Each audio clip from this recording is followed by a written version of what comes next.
क्या आप अमेरिकी राष्ट्रपति डोनाल्ड ट्रंप की बातों को गंभीरता से लेते हैं क्या?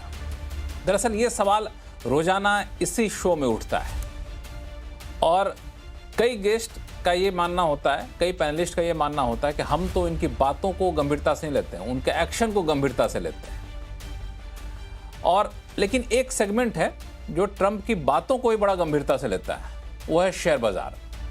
अब देखिए ना, जैसे ही ट्रंप का बयान आता है कि हम युद्ध जल्द खत्म करेंगे, शेयर बाजार रॉकेट हो जाता है। और फिर जैसे ही ट्रंप अपने बयान से पलटते हैं और कहते हैं कि जोरदार हमला करेंगे, मार्केट धरातल में जाता हुआ दिखता है। और गौर करने वाली बात यह है कि ट्रंप को अपने बयान से पलटने में देर भी नहीं लगती है। बाजार खुलने से पहले जो बयान देते हैं वो बाजार बंद होने के बाद उससे पलट जाते हैं। ऐसे में आप शेयर बाजार के निवेशक क्या करें, ये सबसे बड़ा सवाल उठ रहा होता है। कईयों को लगता है थोड़ा सा और इंतजार कर लो, जब तक युद्ध खत्म नहीं रहता तब तक कहीं घूम फिर लो, बाजार से दूरी बना कर रखो। कईयों का कहना है कि नहीं जी, बाजार में अभी सही मौका है। तो ये बड़ा एक कन्फ्यूजन सा मामला है। तो आज आवाज अड्डा में इसी कन्फ्यूजन को दूर करने की कोशिश करेंगे। नमस्कार, मैं हूं लक्ष्मण राय और चर्चा में शामिल हो रहे हैं हमारे साथ विशेष मेहमान, खुद यूएस से जुड़ रहे हैं हमारे साथ एनसीड कैपिटल के मैनेजिंग पार्टनर अनुराग सिंह साहब, दिग्गज मार्केट एक्सपर्ट सुदीप बंदोपाध्याय जी हैं, दलजीत सिंह कोहली साहब हैं और जियोजित इन्वेस्टमेंट के senior vice president Gaurang Shah साहब हैं। आप सही मेहमानों का बहुत बहुत स्वागत है। मैं सोच रहा था कि हमारे पास जो पैनल हैं वो बड़ा ही अलग अलग कैटेगरी के हैं, तो कहाँ से शुरू करूं? कुछ अच्छी बातें सुननी है तो मैं सोचता हूं गौरांग शाह साहब के पास चला जाए, हमेशा ही बड़ा सकारात्मक रहते हैं। गौरांग शाह साहब नमस्कार। सबसे शुरुआत आप ही से करना चाहेंगे कि ट्रंप का फैक्टर कब तक चलता रहेगा, या फिर थोड़ा सा दूसरा सवाल पूछूं कि आप लोग ट्रंप की बातों को इतना क्यों गंभीरता से लेते हैं? धन्यवाद लक्ष्मण जी, मंच पर आमंत्रित करने के लिए। मेरा वाईफाई कनेक्शन, इंटरनेट कनेक्शन थोड़ा कमजोर है, ट्रंप की वाणी की तरह शायद और बाजार की स्वभाव की तरह, तो क्षमा चाहता हूं। मैं ऐसा करता हूं ना कि आप अपने वाईफाई कनेक्शन को ठीक करिए, बाकी आपका कनेक्शन दुरुस्त है ये मुझे पता है। बाजार से आपका कनेक्शन बहुत दुरुस्त है, वाईफाई कनेक्शन थोड़ा ऊपर नीचे होता रहेगा, उसको ठीक कर लीजिए, फिर हम लोग आपके पास आएंगे। इसमें सुदीप बंदोपाध्याय साहब हैं हमारे से जुड़े हुए हैं। सुदीप सर, वही सवाल कि ट्रंप के एक्शन पर लोग ज्यादा भरोसा करते हैं, उनकी बातों पर कम करते हैं, लेकिन आपका बाजार बड़ा भरोसा करता है ट्रंप की बातों पर, ऐसा क्यों? देखिए, मार्केट तो रिएक्ट करेगा ही। यूएस प्रेसिडेंट का बात हो रहा है यहाँ पे, इसी ये सुदीप या गौरंग की बात नहीं हो रहा है। यूएस प्रेसिडेंट के बयान पे सदियों से मार्केट ग्लोबली नहीं, आपकी बातों को बड़ा भरोसा से दिया जाता है, गौरांग सर की बातों को बड़ा भरोसा से मार्केट लेता है, ऐसी बात नहीं है। मैं कंपैरिजन कर रहा हूँ। मैं यूएस प्रेसिडेंट की बातों पे जरूर दुनिया भर में एक लेवल का ट्रस्ट था और वहां से हटना बड़ा मुश्किल है। तो कुछ भी आके ट्रंप साहब कहे उस पे लोग अमल जरूर करेंगे, लोग उस पे जरूर क्या उनका मतलब है, क्या उनका मीनिंग है, क्या उनका कॉन्सिक्वेंस है, ये निर्णय करने की कोशिश दुनिया भर में होता रहे। अब आप दूसरा सवाल जो कर रहे थे कि ये मतलब कब तक चलेगा, क्या होगा, तो इसमें देखिए, मैंने पहले शायद आपके प्रोग्राम में एक बार पहले भी ये चर्चा हुआ था, तो मैंने बताया था कि मैं, अनुराग जी तो वहां पे बैठे हुए हैं, मेरे भी दोस्त मित्र लोग हैं, रिश्तेदार हैं, तो मेरा जब मार्केट से जुड़े हुए जो यूएस में बैठे हैं उन लोगों से बातचीत होता है, तो एक बार मैंने पूछा भी था कि भाई ये कब तक चलेगा, कब ये खत्म होगा। तो मुझे कहा गया था कि देखिए, ये खत्म नहीं होगा, ट्रंप साहब सर्वाइव्स इन chaos। तो जब तक ट्रंप साहब है तब तक ये माहौल चलता रहेगा। नए नए मतलब आज देखिए, ये युद्ध के बारे में बातचीत चल रहा था, अभी इसमें फार्मा में टैरिफ की बात आ गई है वापस, अभी बीच में क्यूबा का बात भी आ रहा है। तो मतलब आप आज मैं थोड़ा उस पर ध्यान कर रहा था, पिछला 2 अप्रैल लिबरेशन डे था जब ये टैरिफ अनाउंस किया गया था, आज 2 अप्रैल आ गया 26 का, और ये एक साल में कितना कुछ हुआ आप सोचिए। और मुझे जो लगता है, जब तक ट्रंप साहब है ऐसा ही चलता रहेगा, हर वीक नए नए चीज आते रहेंगे। कहीं वो टायर्ड हो जाएंगे पुराना चीज लेके तो नया चीज पे मूव करेंगे, पर वोलाटिलिटी और जो ऊपर नीचे स्विंग दुनिया भर में मार्केट का चलता रहेगा। तो इट्स बेटर दैट, तो मतलब जब तक के ट्रंप और उसी हिसाब से काम करें। हाँ बिल्कुल, जब तक ट्रंप साहब रहेंगे तब तक ऐसे ही उतार चढ़ाव मार्केट में चलता रहेगा और हम लोगों को इसकी आदत बना लेनी चाहिए। अभी युद्ध है, कल होके कुछ और होगा, उससे पहले कुछ और था। गौरांग शाह साहब का कनेक्शन फिर से मजबूत हो गया है। गौरांग शाह साहब, पहले तो क्षमा चाहता हूँ इस हस्ताक्षेप के लिए कि वाईफाई का कनेक्शन थोड़ा कमजोर था। इस मंच पर आमंत्रित करने के लिए लक्ष्मण जी आपका बहुत बहुत धन्यवाद। मेरे साथी मित्र पैनलिस्ट को भी मेरा सादर प्रणाम और शुभ संध्या मेरे तरफ से, और आवाज के दर्शकों भी मेरा सादर प्रणाम और शुभ संध्या हमारे तरफ से। एक छोटा डिस्क्लोजर दे देते, शायद हम कंपनी के बारे में भी बात करेंगे, तो जो भी निवेश लायक रणनीति या फिर जो भी निवेश लायक नाम बुनियादी तर्क के आधार पर आपके समक्ष रखेंगे, ये लंबी अवधि के लिए हमारी फंडामेंटल रिसर्च टीम की तरफ से। इसमें हमारी कंपनी जियोजी तथा मेरा किसी भी प्रकार का व्यक्तिगत निवेश नहीं है, ना ही किसी प्रकार का वित्तीय लाभ मिलता है, ना ही किसी प्रकार का कॉन्फ्लिक्ट ऑफ इंटरेस्ट, लेकिन इसी स्तर पर राय हम हमारे क्लाइंट्स को देते हैं, संभव है कि उनका निवेश हो। तो आपका प्रश्न का उत्तर देते हुए कि हम इतनी बातें जो ट्रम्प साहब कहते हैं उनको इतनी संदगी से क्यों लेते हैं, इतनी सीरियसली क्यों लेते हैं। एक स्वभाव होता है लक्ष्मण जी बाजार का, और एक चीज जो तक मैंने देखी है, मेरा अनुभव जो शेयर बाजार के रहा है, कि अनिश्चितता जब बाजार में आती है तो बाजार की जो चाल होती है वो बहुत ही विपरीत हो जाती है। और मेरे ख्याल से अनिश्चितता का अगर दूसरा नाम आपको देना हो तो वो है श्रीमान डोनाल्ड ट्रम्प साहब। जब से इन्होंने दूसरा कार्यकाल संभाला है, और खास करके अभी सुदीप जी बात कर रहे थे, 1 साल हुआ है ट्रम्प के टैरिफ को लागू करके। पिछले साल 2 अप्रैल को इन्होंने ये घोषणा करी थी, 180 से ज्यादा देशों के ऊपर टैरिफ। इतिहास अपने सामने है, मैं ज्यादा इतिहास में जाना नहीं चाहूंगा, लेकिन आपका प्रश्न का उत्तर देते हुए मैं उनको सीरियस नहीं लेता हूं, क्योंकि मैंने मेरी एसआईपी बंद नहीं की है लक्ष्मण जी, ना मैंने इस बारी बंद की, ना मैंने मेरी एसआईपी इजराइल और हमास का हुआ तब बंद करी थी, ना रशिया यूक्रेन हुआ तब बंद करी थी, और ना ही कोविड के समय पर करी थी। तो मेरी एसआईपी आज भी जारी है, और मुझे अगर अवसर मिलता है और मेरे बचत खाते में रुपए होते हैं तो मैं लमसम इन्वेस्टमेंट भी करता हूँ। देखिए, इतिहास आपको ये भी बताता है कि हर बार जब इस प्रकार की परिस्थिति सुलझने लगती है और स्थिरता, dialogue, diplomatic channels, de-escalation, आप जो भी नाम देना चाहे आप दे सकते हैं, तो बाजार ने जब विपरीत चाल चली है, तो आपने अगर उस गिरते हुए बाजार में अनिश्चितता के वातावरण में अगर आपने निवेश किया है, लंबी अवधि की बात कर रहा हूं मैं, छोटी अवधि के लिए तो मैं सक्षम ही नहीं हूं किसी भी प्रकार की टिप्पणी करने के लिए, तो मेरा अनुभव रहा है कि मुझे कभी भी निराशा नहीं हुई है। तो मेरी नम्र विनती यही होगी आज शाम इस कार्यक्रम में दर्शकों को और निवेशकों को लंबी अवधि के लिए, कि बाजार ने आपको मौका दिया है, ये मौका हाथ से जाने मत दीजिए। बेचने की बात अगर आपको बहुत ही डर लगता है तो वो आपके ऊपर है, लेकिन अगर आप लंबी अवधि के निवेशक हैं और आपने सक्षम और मजबूत कंपनियों में निवेश किया है, निवेश बनाए रखें और वो निवेश निरंतर जारी रखें एसआईपी के माध्यम के द्वारा। अगर फिर आप शेयर बाजार को समझ सकते हैं, आप जोखिम उठा सकते हैं उतना, तो आप सीधे भी निवेश करें। परिस्थिति को थोड़ा बहुत बदलने के लिए लक्ष्मण जी 30 सेकंड और लूंगा, ज्यादा नहीं। इस बारी परिस्थिति को परिवर्तन होने के लिए थोड़ा समय इसलिए लगेगा क्योंकि ईरान जैसा देश है, स्ट्रेट ऑफ होर्मुज नामक एक समुद्री यातायात मार्ग है, जहां से बहुत बड़े मात्रा में पूरी दुनिया भर में और हमारे भारत देश में हमारी जो ऊर्जा की जरूरत है उसका आवागमन होता है, आयात निर्यात होता है। तो थोड़ा मसला लंबा चल सकता है, लेकिन ये निरंतर चलेगा तो ये तो बात मैं मान ही नहीं सकता। तो इसमें निरंतर चलेगा, लेकिन अभी मैं चाह रहा था दलजीत सिंह कोहली साहब के पास जाना, लेकिन फिर मेरे मन में ख्याल आया कि ये यूएस से बैठे हुए हैं हमारे साथ एनसीड कैपिटल के और अनुराग सिंह साहब, वो कहें कि भाई हमारे प्रेसिडेंट के बारे में इतनी सारी बातें कर रहे हो और हमसे कुछ पूछ ही नहीं रहे हो, तो सोचता हूँ पहले उन्हीं से पूछ लिया जाए। अनुराग सिंह साहब। तो लक्ष्मण जी, मैं गौरांग साहब जब भी कहते हैं काम की बातें होती हैं, लेकिन मुझे आज सबसे काम की बात उनका वो डिस्क्लोजर लगा। मैं उसको देख रहा था, उसमें लिखा हुआ है कि हम जो भी स्टॉक्स की बातें करेंगे उसमें सेल्फ का इन्वेस्टमेंट है नो, लेकिन रिलेटिव इन्वेस्टमेंट में लिखा हुआ है मे बी। मेरे ख्याल से कुछ ट्रम्प साहब जब भी बोलते हैं, आप डिस्क्लोजर अपने पास में ये लगा लीजिए कि जब ट्रम्प साहब काम की बात आप करते है ना।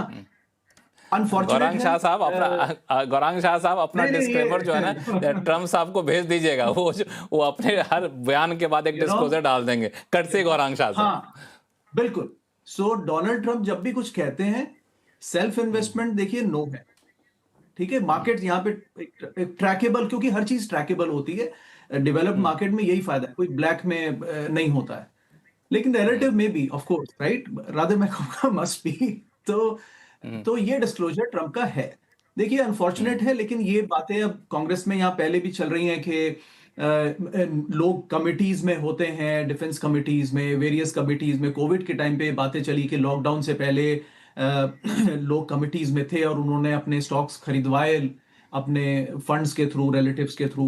और यहाँ लोग ये भी कर देते हैं कि मैंने उसको एक हैंड्स ऑफ स्टेज में डाल दिया, जब मैं डायरेक्टली इंटरफियर नहीं कर सकता हूँ, लेकिन मेरा जो एजेंट है वो अपने हिसाब से स्टॉक खरीद बेच सकता है, लेकिन बहुत फायदे होते हैं उनको, राइट। तो ये पहले यहाँ की स्पीकर है नैन्सी पेलोसी, उनका स्टॉक्स के बारे में पहले ही चर्चा होती है कि बहुत अमीर, उनके पोर्टफोलियो का रिटर्न कोई भी हेज फंड बीट नहीं कर पाया अब तक, ऐसी बातें हैं। तो बहरहाल तो मतलब आप कहना चाह रहे हैं अनुराग सर, आप कहना चाह रहे हैं कि इस तरह का जो बाजार में उतार चढ़ाव होता है उसमें कहीं ना कहीं हाथ उनका भी रहता है। देखिए if a person first of all has, Trump अगर इलेक्शन हार जाते ही वाज नियरली बैंकरप्ट, ये भी सच है। उनके ऊपर लॉज 20 साल पहले के वो रेट्रोस्पेक्टिव लॉ बनाया गया, उसके बाद कोई लेडी आती है कि मुझे 20 साल पहले हैरेसमेंट किया गया, वो लॉ उन्हीं के लिए बना था न्यूयॉर्क में। फिर उनको 75 मिलियन का पेनल्टी लगती है न्यूयॉर्क के जूरी से, जो कि बड़ी कभी भी आप करवा दीजिए, और फिर जज उसको 3 टाइम्स बढ़ा देता है। तो ये सब आई थिंक ये, एंड देन उनके बिजनेसेस पे आता है। अगर वो इलेक्शन हार जाते तो वो बैंकरप्सी फाइल करनी पड़ती उनको, राइट। अब ये उनका वेंजेंस कह लीजिए, लेकिन एथिकल नहीं है, मैं इसको एथिकली सपोर्ट नहीं करूंगा। बट एथिकल की बात छोड़ दीजिए अनुराग जी, एथिकल की बात छोड़ दीजिए, वो जो फंड है उसमें हम लोग लगा सकते हैं कि नहीं पैसा, जो ट्रम्प वाला फंड है? नहीं, वो मैं उसका आंसर देता हूँ। ये इस तरह का सिमिलर फंड इंडिया में पॉलिटिशियंस का हर एक का चलता है, वो ब्लैक मनी में चलता है, पैसा आप उसमें भी नहीं लगा सकते। नहीं, हम लोग तो व्हाइट मनी से लगाना चाहते हैं। नहीं, हम लोग तो व्हाइट मनी से लगाना चाहते हैं। देखिए लेकिन ये उससे बेहतर है, बिकॉज ट्रैक हो जाता है, राइट।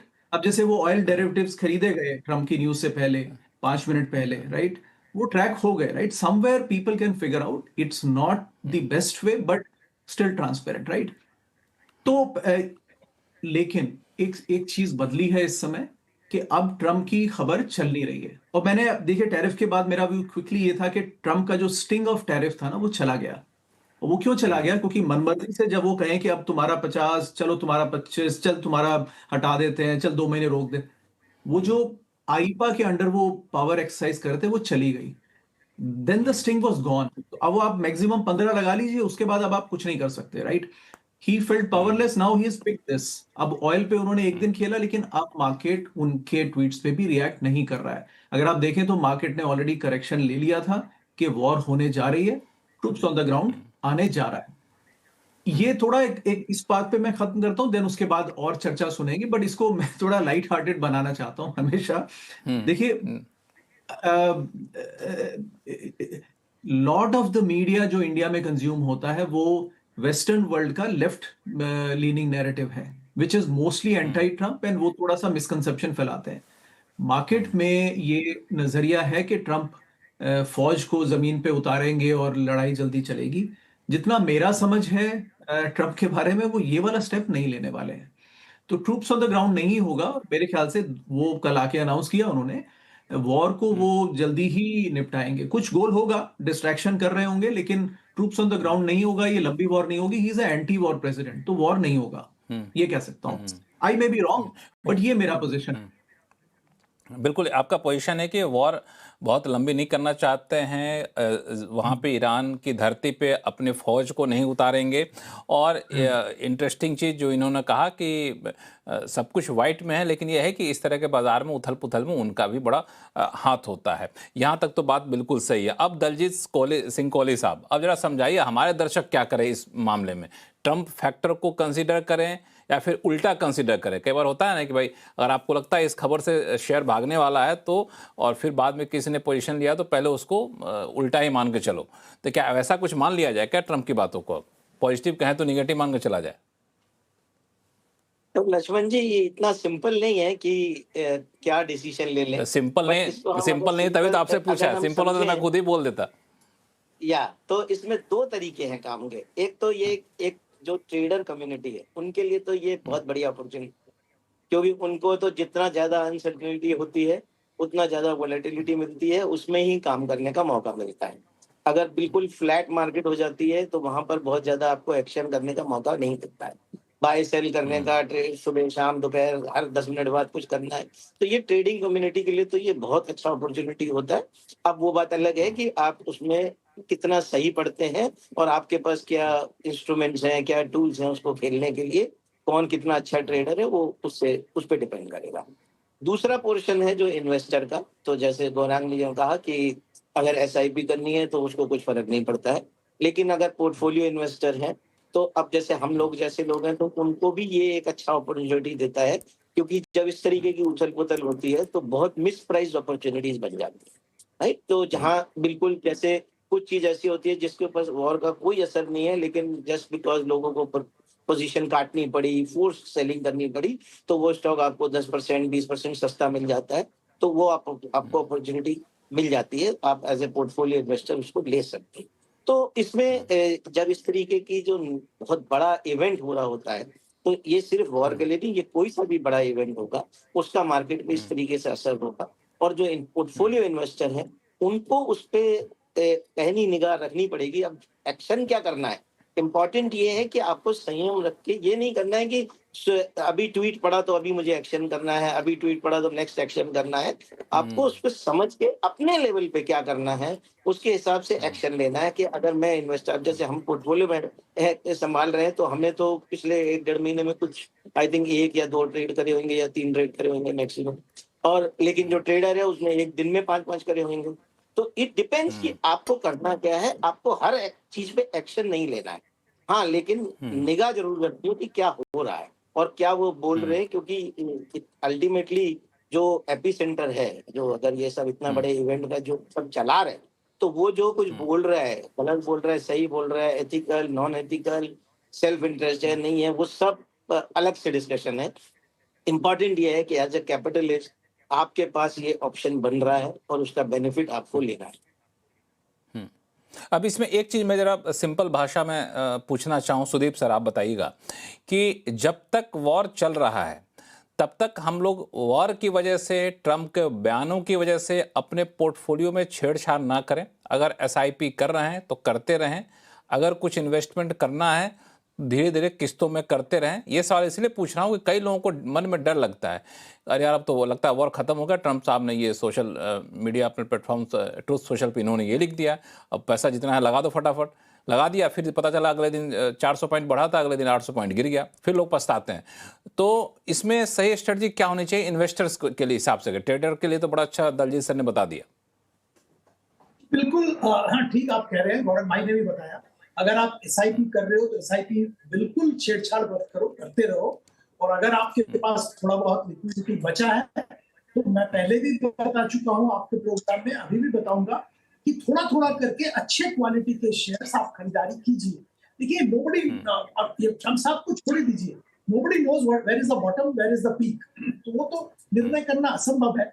अगर आपको कोई शेयर बहुत अच्छा है जिसका वैल्यूएशन ऊपर था, अब ये वार के कारण वैल्यूएशन नीचे आ गया है, अट्रैक्टिव लेवल पे आ गया है, तो थोड़ा थोड़ा करके खरीदारी कीजिए, एक साथ मत करिए, थोड़ा थोड़ा करके करिए।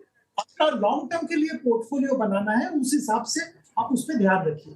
और मैं ये अनुराग जी से बिल्कुल सहमत हूँ, कहीं ना कहीं ट्रम्प साहब के भी हित में है कि वार को जल्दी खत्म करना।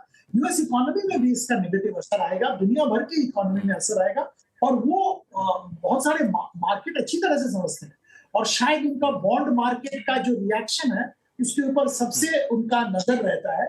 तो कहीं ना कहीं बॉन्ड मार्केट का रिएक्शन उनको भी अच्छा नहीं लग रहा है और वो कोशिश करेंगे वार जल्दी खत्म करें। तो मुझे तो लगता है थोड़ा करके बनाना चाहिए, अपॉर्चुनिटी। हालांकि मुझे लगता है कि ट्रम्प साहब अपना वॉर तो खत्म करना चाहते हैं, लेकिन ईरान जो है खत्म करने नहीं दे रहा है। होता नहीं कि हम लड़ाई लड़ने आए थे युद्ध में, अब छोड़ के जा रहे हैं पीछे से, फिर भी हम लगना नहीं, तुम छोड़ के जा सकते हो, तुम हारे तो पहले तुमको हराऊंगा तब तुम्हें भेजूंगा। तो ये कहते हैं ना, गाँव में कहावत थे, हल्दी चूना जब तक बोलेंगे तब तक तुमको जाने देंगे। ट्रम्प साहब को तो लगता है हो गया, अब निकल लो यहाँ से, बहुत नुकसान हो रहा है।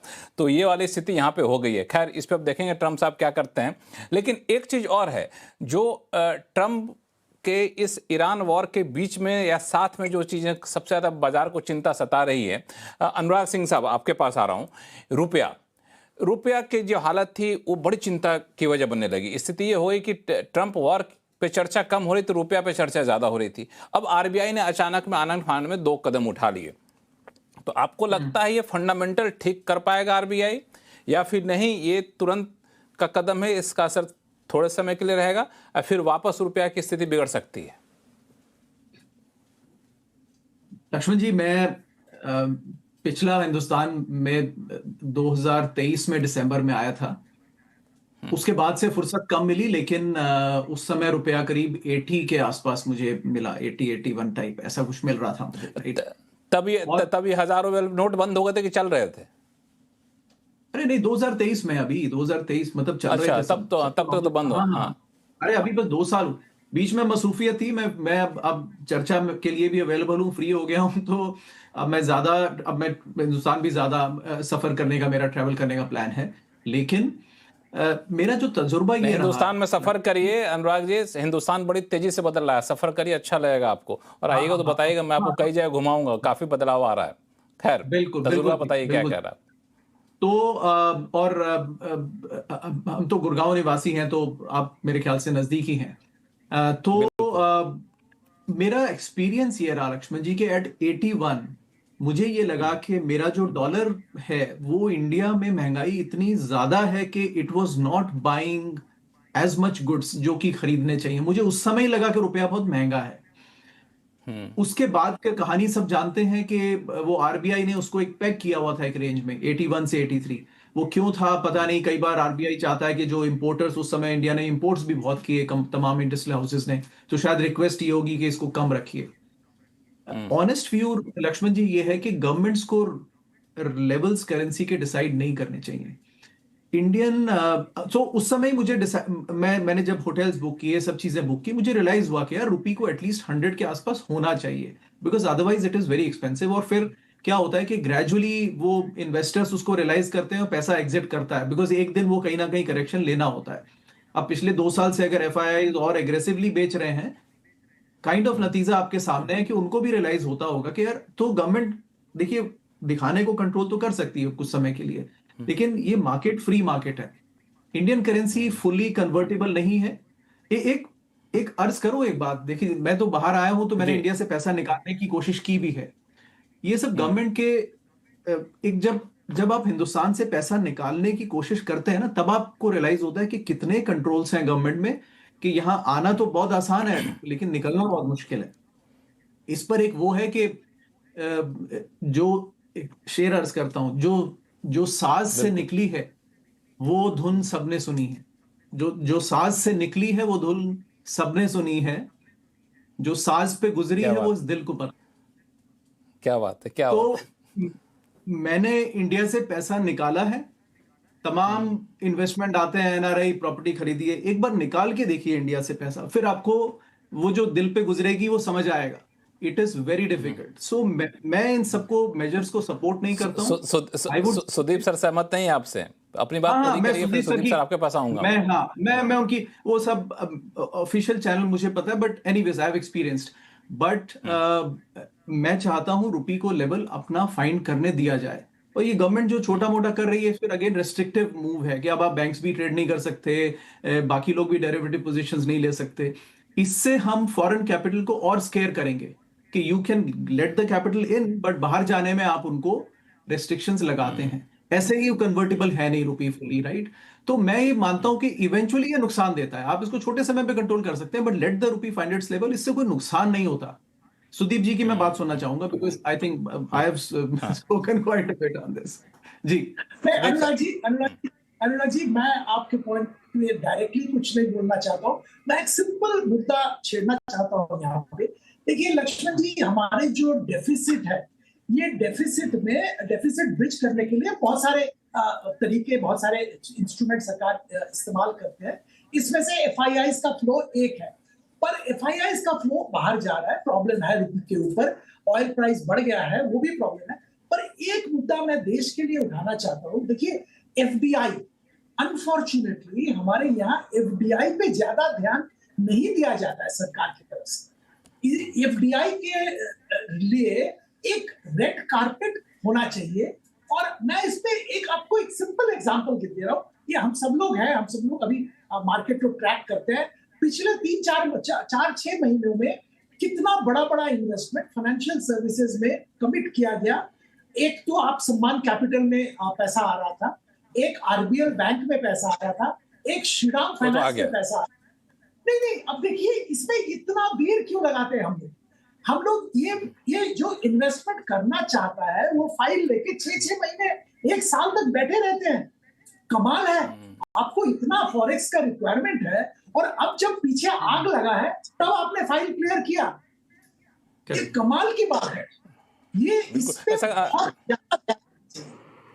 बिल्कुल ये एक अलग पर्सपेक्टिव है जो आपने कहा। अनुराग सिंह साहब कुछ आप ऐड करना चाहते थे, फिर मैं दलजीत जी और नहीं, आई थिंक बिल्कुल ठीक है। मैं वही कह रहा था कि गवर्नमेंट का शायद मन, वो उन्होंने कह दी बात कि कंपल्शन में किया, लेकिन हमें प्रोएक्टिवली करना है। लेकिन मुझे ऐसा लगता है कि गवर्नमेंट ने शायद मन बना लिया कि ठीक है, अगर ना सही तो ना सही। गवर्नमेंट चाहती है लेकिन स्टेप्स नहीं उठाती उसके लिए। नहीं, तो थोड़ा कमजोरी है। और अच्छी बात है लक्ष्मण जी, हमारा तो काम है कि गवर्नमेंट अगर क्राइसिस में ही अच्छे स्टेप उठाए तो बहुत अच्छा है ना। मैं तो चाहता हूं प्रेशर में रहे गवर्नमेंट, नहीं तो गवर्नमेंट बहुत रिलैक्स हो जाती है और फिर वही सरकारी भाषा में सरकार के दफ्तरों में एक कहावत है, चूंकि मैं सरकार के दफ्तरों में पिछले 20 साल से चक्कर लगाता रहता हूं, कि भाई हमें पहले से पुल नहीं बनाना, जब नदी आएगा तो हम पुल बना लेंगे, आप चिंता मत करिए, है ना। तो यही वाला सिचुएशन होता है, जब आफत आती है तो अपने आप सारे फैसले ले लिए जाते हैं। इस पे गौरांग शाह साहब कुछ आप ऐड करना चाहेंगे रुपये वाले मामले पे? रुपये पे कंट्रोल, थोड़ी सी राहत, लेकिन कितनी लंबी राहत रहेगी? देखिए, प्रयास तो आरबीआई की तरफ से बहुत किए गए थे। पिछली बार भी डॉलर सप्लाई किए गए, लेकिन कुछ क्षण भर के लिए रुपए में मजबूती आई और फिर से रुपया कमजोर पड़ गया। फिर कुछ हस्तक्षेप किए गए, एक दिन सुबह रुपया मजबूत खुला और दोपहर तक फिर से धराशायी हो गए।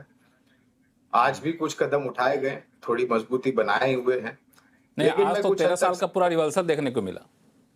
नहीं, मैं पूरा सहमत हूं कि रुपए को अपना स्तर ढूंढना चाहिए।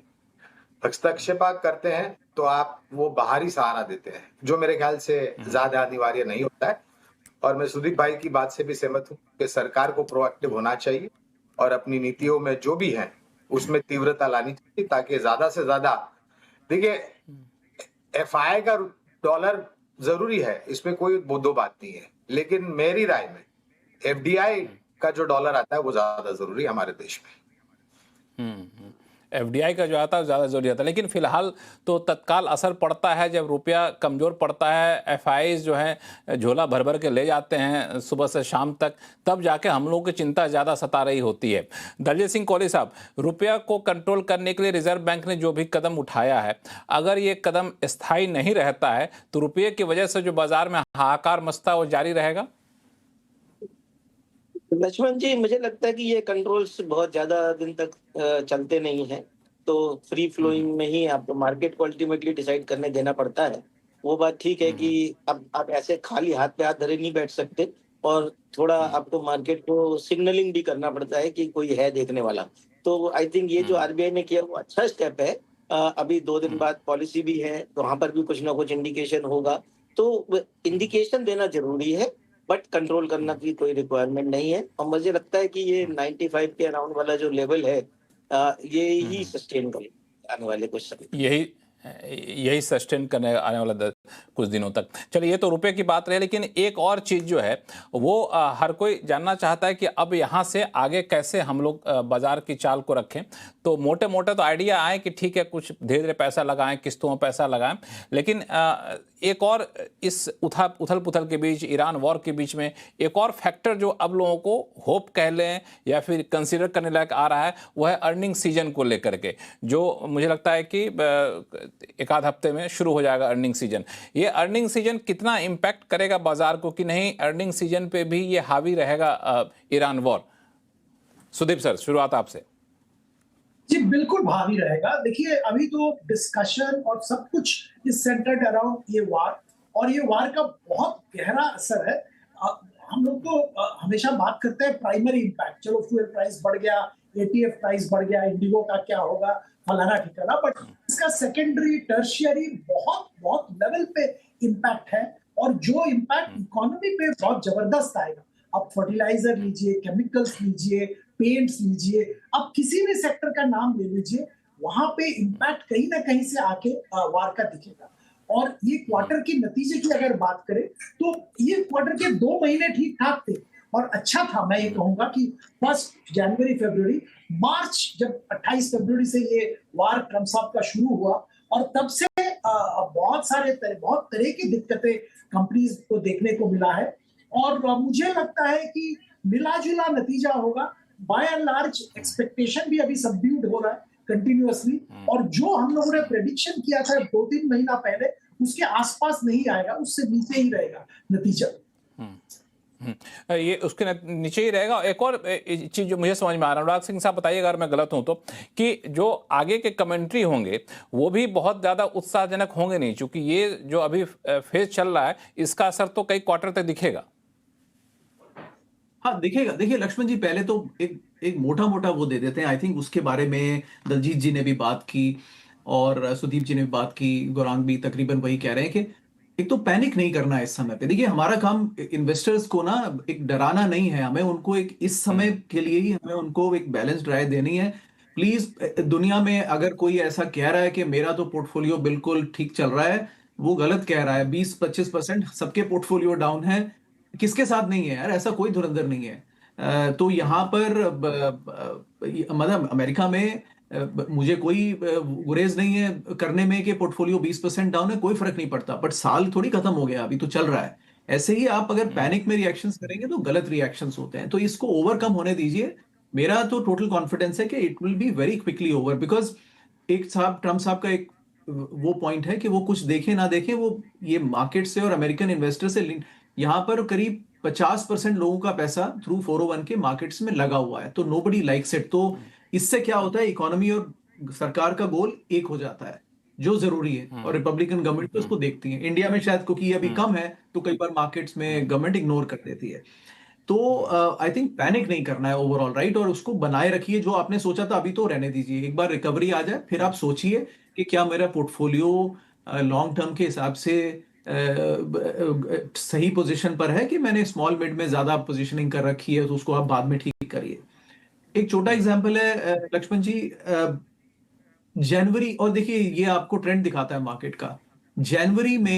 इस जनवरी में जब गोल्ड एंड सिल्वर के प्राइसेस पीक हो गए थे, 30,000 करोड़ रुपया ईटीएफ में आया गोल्ड एंड सिल्वर के इंडिया में, जो कि इक्विटी फ्लो से ज्यादा था। इक्विटी फ्लो से ज्यादा पैसा लोगों ने पीक प्राइसेस पे गोल्ड एंड सिल्वर में खरीदा। तो देखिए कुछ लोगों की भी गलती है कि बिल्कुल ऐसा लगता है कि अब जो चलती नाव है उसमें ही बैठना है सबको, राइट? तो वो टेंडेंसी से हमें बचना है लक्ष्मण जी। सेकंड, एक और अब रियलाइज करना है, देखिए कुछ बातें ठीक है, थोड़ा सा बैलेंस नैरेटिव पिछले 2 साल अगर हमें कुछ सिखाते हैं लक्ष्मण जी, देखिए, और मेरे को तो हमेशा ही कई बार लोग कुछ भी कहते रहते हैं कि अच्छा ये तो हमेशा एंटी कह रहा है, लेकिन पिछले 2 साल ये दिखाते हैं कि इंडिया में सिर्फ वन साइडेड नैरेटिव का थोड़ा डोमिनेंस था। तो थोड़ा नैरेटिव अब बैलेंस्ड होना शुरू हुआ है, मुझे भी इसकी खुशी है। तो मार्केट्स बहुत ज्यादा मैं जब देखा कि आप हमारे पैनलिस्ट में आ रहे हैं आज शो में, तो मुझे ध्यान आया कि वॉर शुरू होने से पहले ही आप कई बार हमारे शो में आज कह चुके थे कि अब यहाँ से ज़्यादा मार्केट की अपेक्षा न रखें, गिरे तो मुझे आश्चर्य नहीं होगा। मुझे अभी भी याद है और आपके नाम देख के मैंने ये कहा भी। और लक्ष्मण जी, मेरे ट्विटर टाइमलाइन पे मैंने वो पिन किया हुआ है ट्वीट ऑन सितंबर, आवाज अड्डा के सितंबर 2024 का, कि देखिए मार्केट इतने महंगे हैं कि आप जो भी खरीदेंगे अगले 5 साल का रिटर्न बहुत ही खराब आने वाला है। आज भी लगा हुआ है, मैं उसको इसीलिए लगा के रखता हूं कि इट्स अ रिमाइंडर। देखिए वही मार्केट था, एफआईआई एक अलग नजरिया ले रहे थे, डोमेस्टिक इन्वेस्टर्स एक अलग नजरिया ले रहे थे। बैलेंस नैरेटिव हमेशा ही होना चाहिए। तो अभी भी मार्केट, लेकिन आपका ये जो पिन ट्वीट है अनुराग जी, अभी जो आपका नजरिया, आप तो यहाँ से तो जो खरीदेंगे 5 साल में अच्छा रिटर्न देगा, ये तो कह सकते हैं कम से कम, क्योंकि इतना गिरेगा इसकी उम्मीद तो आपने नहीं की। तो देखिए, हाँ, आप देखिए ये सवाल है कि ये गोल्ड सिल्वर वाली बात आती है। अगर आप पहले खरीद रहे थे तो देखिए अब तो 20% गिर गया, तो अब क्या उसमें कांटे लग गए? अब तो उससे तो बेहतर ही है, करेक्ट? तो पोर्टफोलियो को लार्ज कैप की तरफ रखिए, निफ्टी 100 के अंदर ज्यादा रहिए। अभी भी इन इंडिया में नैरेटिव है कि निफ्टी 4, देखिए वो कुछ स्मार्ट लोग पैसे मिड कैप से ही बना जाते हैं, लेकिन कॉमन इन्वेस्टर्स को मुश्किल है वो करना। तो मिड और स्मॉल कैप मेरे हिसाब से अभी भी बियॉन्ड निफ्टी 100 महंगा ही है। टॉप 100 में कुछ वैल्यू अब ठीक हो गई है, राइट? तो तकरीबन वो लॉन्ग टर्म के हिसाब से ठीक है, but SIPs are more directed towards mid and small, वो रिस्क बना हुआ है। बट समय बताएगा उसको लक्ष्मण जी। तो मैं तो सवाल को मिस कर गया, सेक्टोरल बात होगी तो कर लेंगे बाद में, लेकिन कुल मिला के ये कह के जस्टिफाई करना कि इंडिया के हिस्टोरिक मल्टीपल्स हमेशा 25 पे चले हैं, अब इंडिया बड़ा मार्केट है, मैच्योर मार्केट है, अब ग्रोथ थोड़ी कम है, बैंक्स 25% से अब ग्रो नहीं कर रहे हैं, FMCG का वॉल्यूम 4% से बढ़ रहा है, 10% से नहीं बढ़ रहा है। इंडिया में आज हर एक के पास टूथपेस्ट है। मैंने तो वो दौर देखा है कि यार अभी तो टूथपेस्ट पेनिट्रेशन ही नहीं हुआ देश में। तो ग्रोथ में फर्क आ जाता है। हर बार हिस्ट्री को देख करके ऐसे एक्सट्रापोलेट करना गलत है। 28-30 साल वाले लोग करेंगे, मैं समझता हूँ एवरेज एज बहुत कम है, तो लगता है कि बस ये तो दौर, इससे बड़ा तो दौर ही नहीं है हिंदुस्तान का। ऐसा नहीं है। तो दौर निकले हैं और वो शायद बेहतर भी थे थोड़े रिटर्न के लिहाज से, चाहे इकोनॉमी आज बेटर कर रही हो। लक्ष्मण जी, मैं सुनना चाहता हूँ आप लोग क्या। हाँ नहीं, बिल्कुल। दरअसल इस पे चूंकि आपने सेक्टोरल बात की तो लोग थोड़ा सा सेक्टोरल भी बात सुनना चाहते हैं। दलजीत सिंह कोहली साहब, हफ्ता खत्म होते होते फार्मा को लेकर फिर से चिंताएं निकल कर सामने आने लग गई, चूंकि ट्रंप साहब ने कहा कि भाई प्राइस कम नहीं करोगे तो हम ड्यूटी लगा देंगे। ये हम लोगों के लिए चिंता की बात है? नहीं लक्ष्मण जी, फार्मा में हमें कोई चिंता की ज्यादा बात नहीं है, क्योंकि ये जो इश्यू है वो जेनरिक दवाइयों पे नहीं है। ये जो है वो स्पेशलिटी प्रोडक्ट्स पे है। उसमें सिर्फ हमारे यहाँ एक दो ही कंपनियां जैसे सन फार्मा या लुपिन वगैरह के छोटे थोड़े प्रोडक्ट्स हैं, कुछ 15-20% का जो उन पे इम्पैक्ट रहता है। बट जो मेजर पोर्शन है जेनरिक्स का, उस पर कोई इम्पैक्ट नहीं है इस चीज का। तो इसमें कोई ज्यादा चिंता का विषय नहीं है। दूसरा, हम लोग जो फार्मा खेलते हैं वो CDMO वगैरह के जो वैल्यू चेन है उस पे खेलते हैं। तो वहां पे भी अगेन वो उनके लिए रिक्वायरमेंट ही है, बिकॉज और कोई ऑप्शन ज्यादा अवेलेबल नहीं है वहां पर। जो इससे पहले आप सवाल पूछ रहे थे Q3 की अर्निंग्स का, तो मुझे उसमें सिर्फ ऐड ये करना है कि देखिए Q3 की अर्निंग्स में कोई Q4 की अर्निंग्स जो अभी आएंगी, मार्च की, जनवरी टू मार्च की जो अर्निंग्स, उसमें कोई प्रॉब्लम नहीं होगी। वो नंबर्स अच्छे ही रहेंगे, बिकॉज एक तो आपके 2 महीने अच्छे थे, दूसरा आपके पास लगभग हर कंपनी के पास 30 दिन का इन्वेंट्री तो रहता ही है। तो मार्च का भी समय आपका समय सही से निकल गया।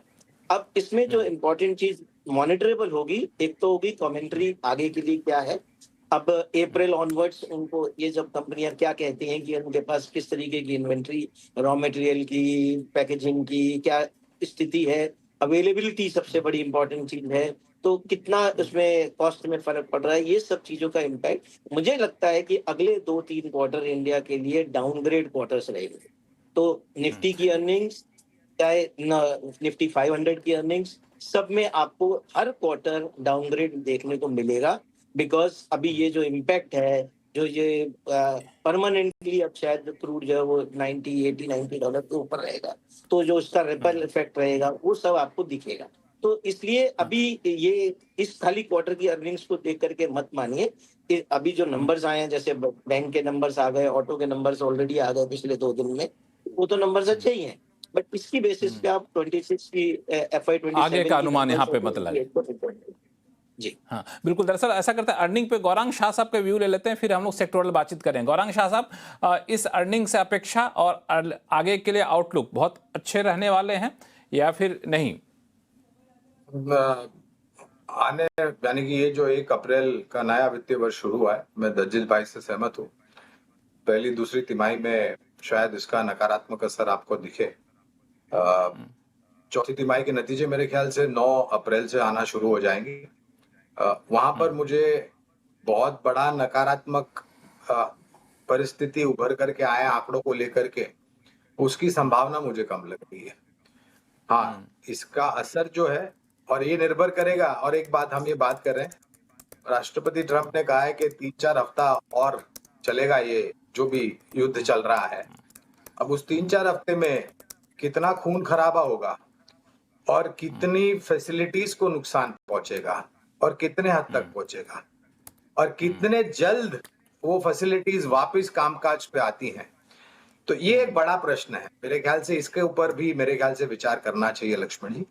और ये जो हम नतीजे की बात कर रहे हैं वो निर्भर करेगा, क्योंकि सिर्फ कच्चा तेल और नेचुरल गैस ही नहीं आता है वहां से, और बहुत सारे क्षेत्र हैं जिसका कच्चा माल उस समुद्री यातायात मार्ग से आता है, यूरिया है, फर्टिलाइजर है, बहुत सारे हैं। तो मेरे ख्याल से अगर असर पड़ेगा तो पहली दूसरी तिमाही में पड़ेगा। अगर ये 3-4 हफ्ते में राष्ट्रपति ट्रंप साहब ने जैसे बयान दिए हैं कि बहुत घातक हमले करेंगे ईरान पर, तो ईरान भी चुप बैठने वाला नहीं है। हमने देखा है जवाबी कार्रवाई किस प्रकार से ईरान ने करी है। तो ये अगले 3-4 हफ्ते मेरे ख्याल से बहुत महत्वपूर्ण होंगे। अगर ट्रंप साहब ऐसा कुछ नहीं करते तो अच्छी बात है, लेकिन जो नुकसान हुआ है उसको फिर से खड़ा करने के लिए समय लगेगा। बिल्कुल आपने सही कहा कि ये नुकसान की भरपाई कितने समय पे होती है, ये काफ़ी बड़ा सवाल होगा, क्योंकि कई सारे एनर्जी इंफ्रास्ट्रक्चर को इस तरह तबाह कर दिया गया है कि वापस उस कैपेसिटी पे जाने में उनको 4 से 5 साल लग सकते हैं। कंपनी ने खुद ऑफिशियली इस तरह के बयान भी दिए। लेकिन इन सब के बीच कई सारे पॉकेट हैं जहां पे लोग सोच रहे हैं कि पैसा लगाएं कि ना लगाएं कि ना लगाएं। IT सेक्टर है, बैंक है, मेटल भी बीच में निकल कर सामने आ रहा था। इस पर हम लोगों का व्यू लूंगा मैं, लेकिन छोटा सा ब्रेक का समय होगा। ब्रेक के बाद लौटते हैं, फिर इस पर चर्चा करेंगे। जाइएगा नहीं।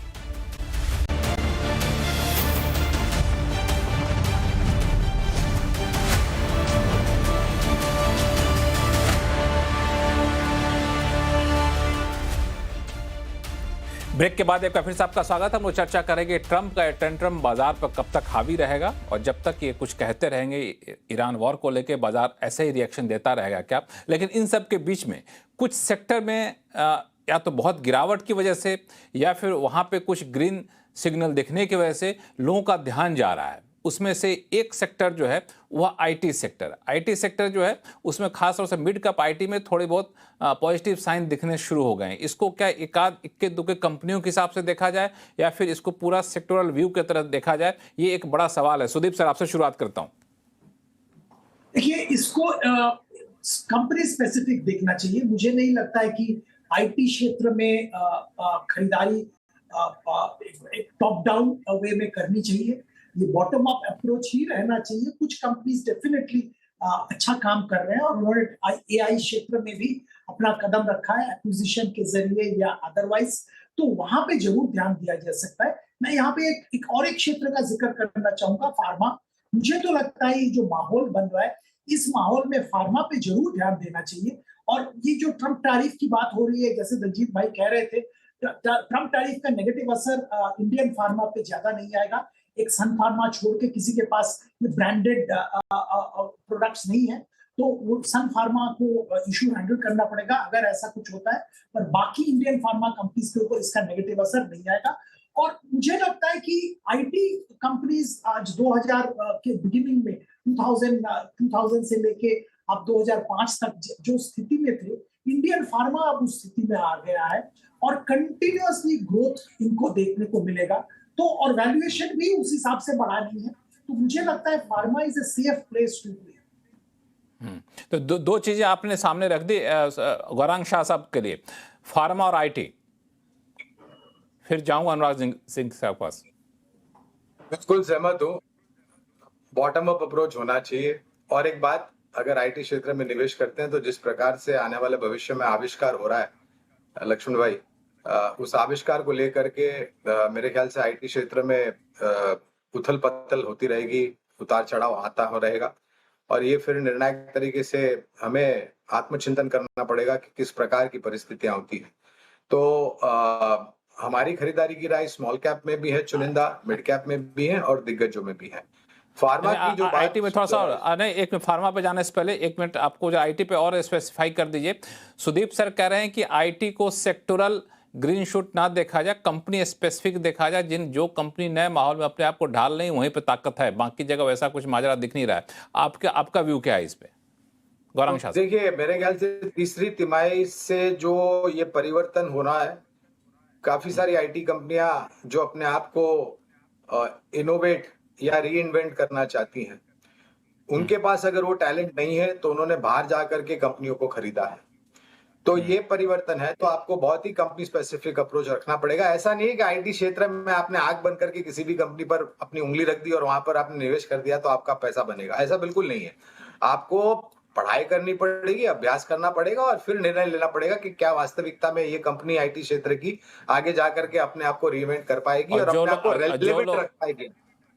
हाँ, और जो लोग पढ़ाई नहीं करना चाहते, रिसर्च नहीं करना चाहते, उनके लिए सीएनबीसी आवाज है। गौरांग शाह जैसे लोग हैं जो बताएंगे कहाँ करना है।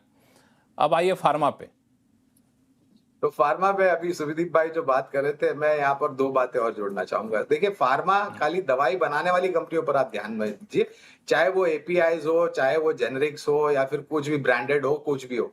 मेरा मानना यह है कि आपको दो और जगहों पर ध्यान रखना चाहिए और ये तीनों मिला करके एक ब्रह्मांड बनता है।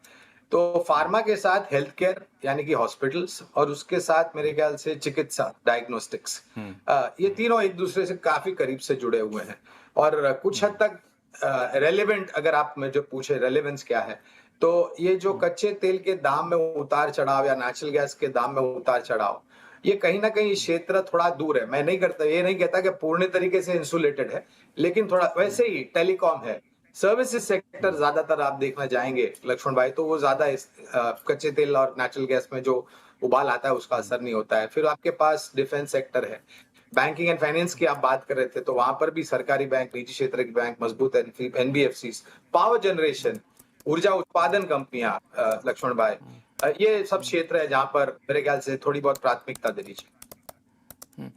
आपने बड़ा सही कहा, जो ब्रह्मांड है ना, ब्रह्मांड में दो तरह के ग्रह होते हैं जिनकी एक अपनी रोशनी होती है जैसे सूरज, और एक होते हैं जो दूसरी की रोशनी की वजह से चमकते हैं जैसे चांद।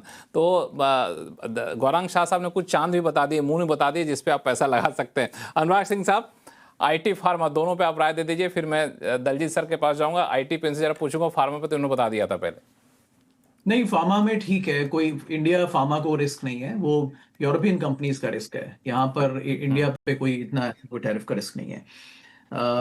और आईटी पर देखिए लक्ष्मण जी, बड़ा कहना मुश्किल होता है, लेकिन मेरा पॉजिटिव नजरिया होना मुश्किल हो जाता है, बिकॉज अब मैं मानता हूँ 18-20 के प्राइस मल्टीपल पे आ चुके हैं आपके दिग्गज कंपनियां।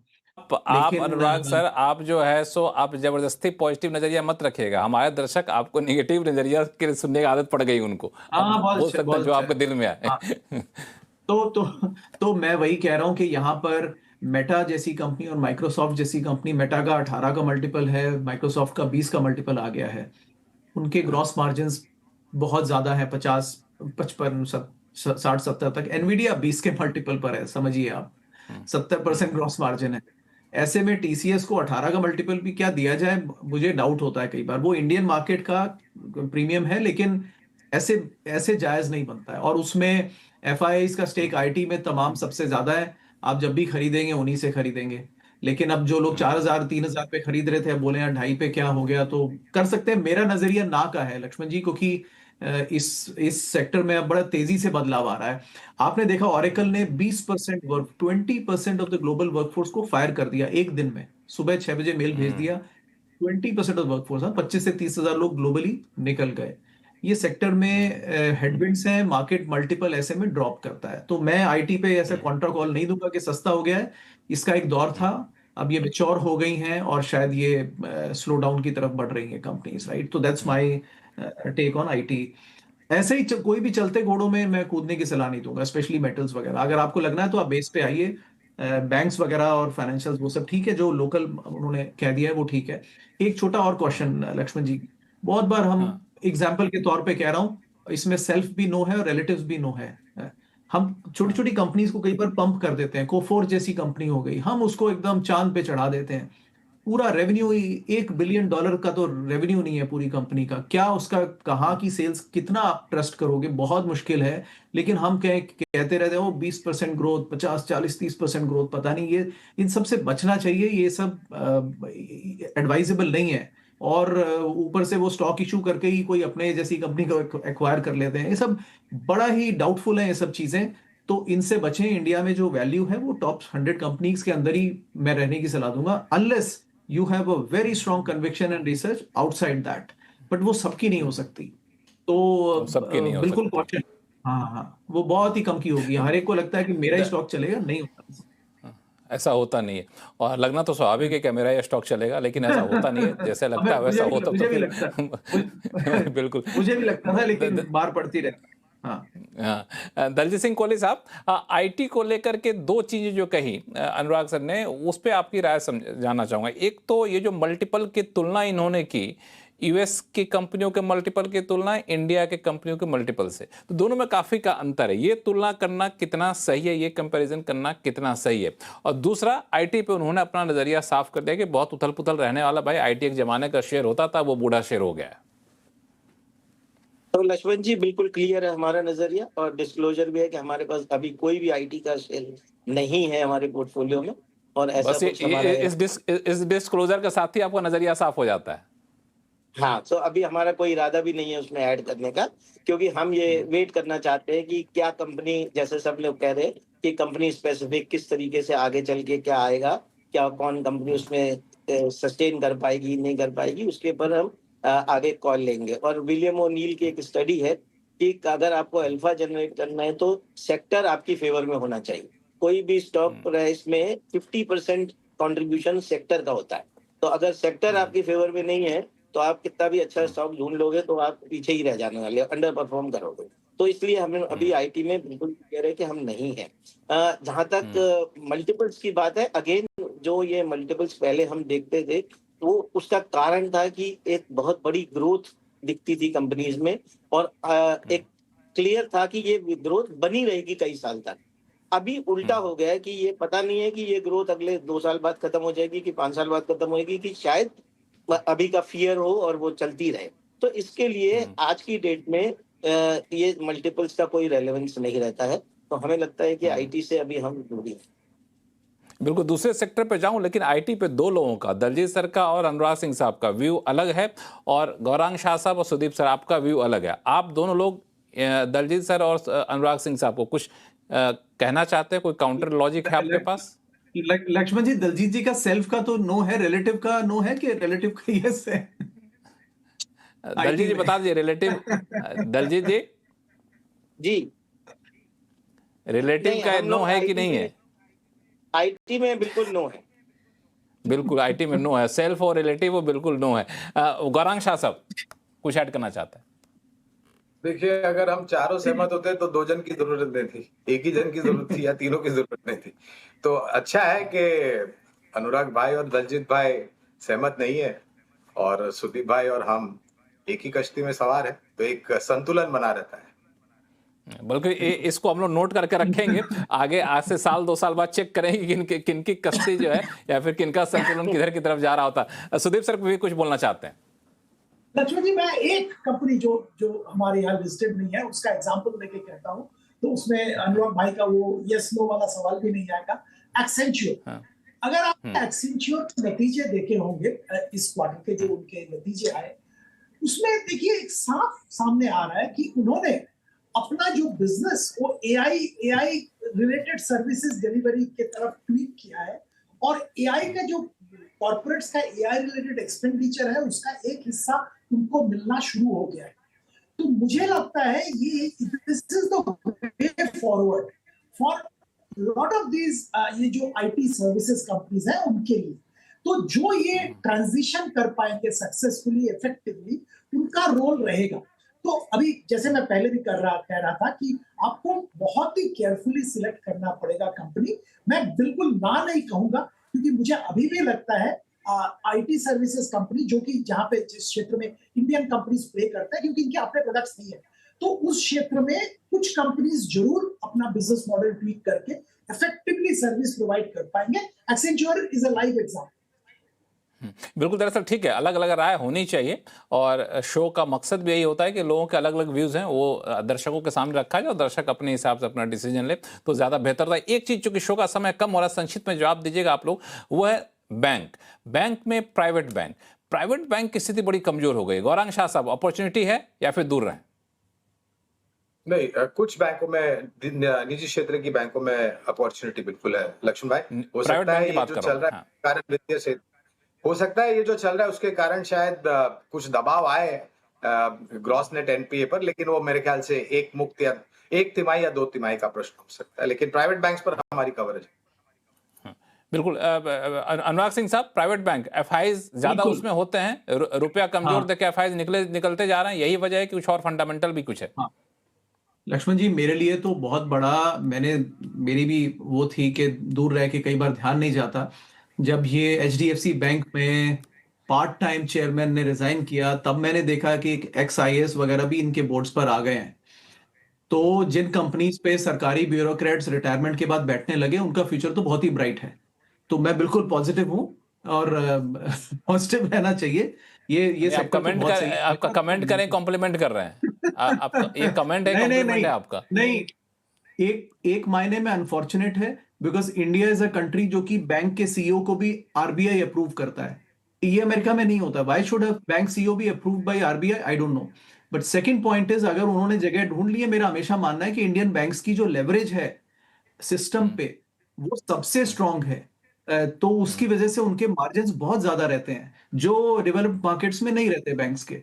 तो इंडियन बैंक्स हमेशा ही उस स्ट्रांग पोजीशन, आप बैंक से लड़ लीजिए, बैंक ही जीतता है हमेशा। आप नहीं जीतते, तो बहुत स्ट्रांग है, बहुत अच्छे वैल्यू पर है, बहुत अच्छे वैल्यू पर है। ये दरअसल आपने बहुत ही अच्छे इंपॉर्टेंट पॉइंट पे आपने छोड़ा इस डिबेट को। इस पे मैं चाह रहा था कोहली साहब और सुदीप सर आपकी राय लेना, लेकिन समय अब हमें इजाजत नहीं दे रहा, इसलिए शो को यहीं समेटना होगा। लेकिन आप सभी लोगों का बहुत बहुत धन्यवाद, हमारे शो के लिए अपना कीमती समय निकाला आप लोगों ने। आवाज अड्डा में फिलहाल इतना ही। देखते रहिए CNBC आवाज। नमस्कार।